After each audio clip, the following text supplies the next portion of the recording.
Dear friends, ఇప్పుడు నా చేతిలో చూస్తున్న పపాయ రూ. 10 మాత్రమే. అంటే ఇటువంటివి 3 పపాయలు గిన తీసుకుంటే రూ. 7కి ఇస్తున్నారు. అంటే పపాయ 7-10 వరకు అమ్ముడుపోతుంది ఈ సైజ్ పపాయ. దీనికన్నా కొద్దిగా చిన్నదైతే రూ. 3-5. ఈ పపాయకి డబుల్ సైజ్ పపాయ అయితే రూ. 15 మాత్రమే. అంటే కొత్తపేట్ ఫ్రూట్ మార్కెట్‌లో ఇప్పుడు పపాయ రూ. 3-6 కిలో అమ్ముతున్నారు.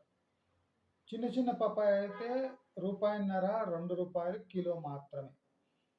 మనము సోషల్ మీడియాలో గిట్టుబాటు ధర లేక రైతులు పపాయ తోటలను నరికేస్తున్నారు.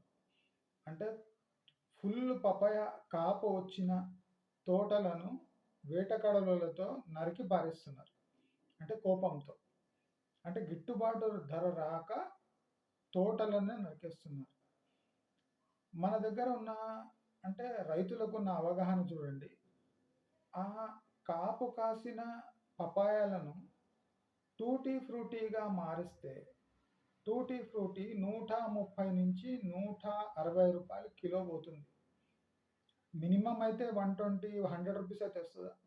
అంటే నరికి భూమి పాలు చేసే బదులు టూటీ ఫ్రూటీగా మార్చి అది సంవత్సరంలో ఎప్పుడైనా అమ్ముకోవచ్చు అనే అవగాహన మన రైతులకు లేకపోవడం మన దురదృష్టంగా భావిస్తున్నా.